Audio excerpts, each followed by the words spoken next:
Hey guys, what is up? It's Hunter Bick with DragtheBar.com, and this is a new series I'm excited about making for you on floating the flop.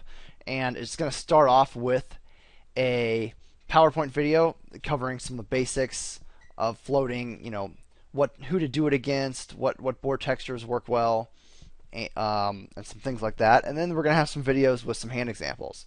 So, hope you guys enjoy it, and without much further ado, let's get right into it.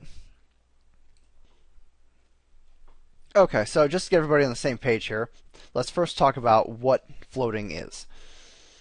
And that's it's simply when you call a flop bet in position. We're talking about flop floating. When you call a flop bet in position with the intention of bluffing the turn. Now, bluffing is the key word here, because if we call a bet with top pair good kicker on the flop and then we bet the turn, that's not a float. That's a value play. We're betting the turn for value. We're not bluffing the turn.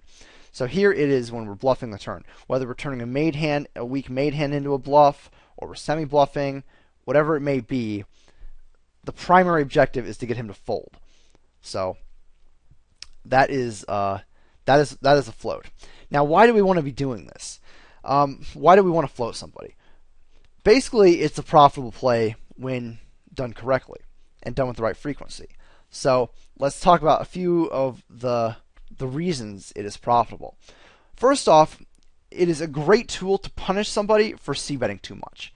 A lot of people will they'll raise pre-flop and they just automatically bet the flop. Well, obviously they haven't hit the flop every single time. You only flop a pair or better 1/3 of the time or so. So clearly there's a lot of the time when they miss. And the beautiful thing about having position on them is when we both miss, us having the position allows us to win the pot more than our fair share of the time. And floating is a tool to accomplish that. So if someone's c-betting way too much, somebody's c-betting way too much, then we start floating them, and they're just going to have to start giving up on the turn, in which case we take down the pre-flop pot and we take down their c-bet. So the other really important reason is that it balances our calling range. If we never called the flop without like a made hand or like a good draw, then we'd become very, very easy to play against, and our opponents would pick up on that really quickly. As soon as we called, they would know that they should stop bluffing, or that they could keep betting their big hands for value because we were going to keep calling because we had something. So you never want your opponents to have that good of an idea of what your range is. You always want to keep them guessing. So when we mix in some floats, it balances two different ranges. For one thing, the calling range is wider, and they're not really sure what we call them with, if we're floating them or if we have something.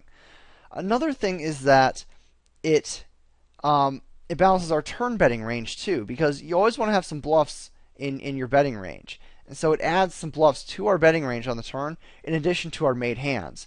So then they have to not only do they have to figure out, well, what did he just call me with, but now they have to say, what is he betting with?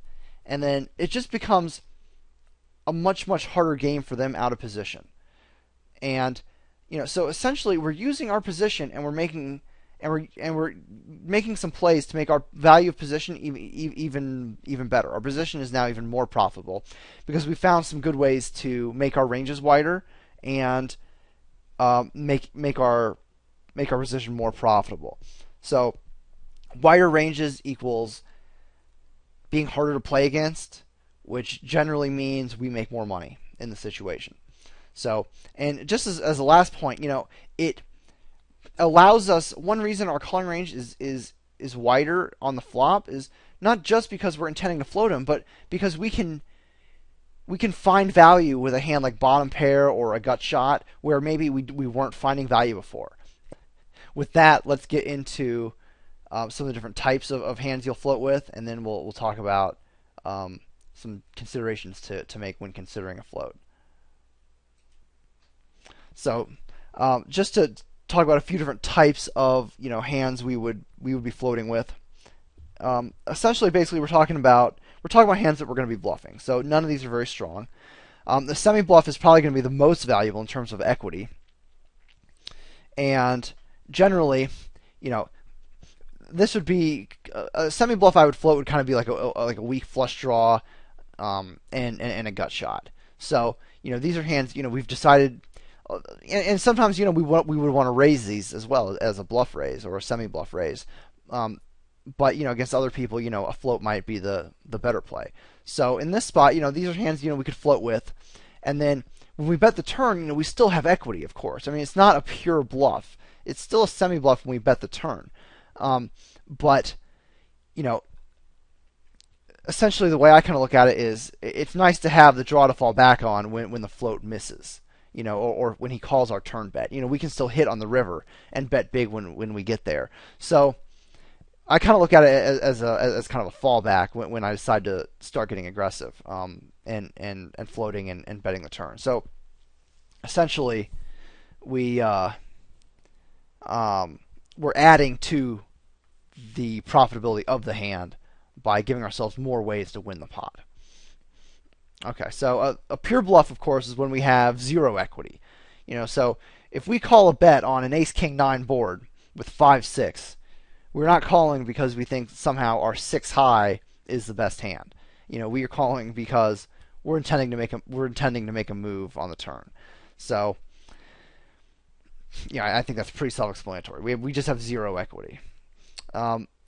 Another situation would be if we flop, like bottom pair. Maybe the board's ace-king-5 and we have 5-6. Again, we really don't expect our pair of fives to be the best hand, and even if we did, we wouldn't bet the turn for value. So when we do that, we're turning it into a bluff, and we're bluffing it. So it's kind of like a semi bluff. It's a lot like a gut shot. It can improve to 2-pair. It can improve to trips, and it'll be reasonably well disguised when you do hit. So another situation might be like a pair, like bottom pair plus a gut shot. Something like that. So those are a few different types.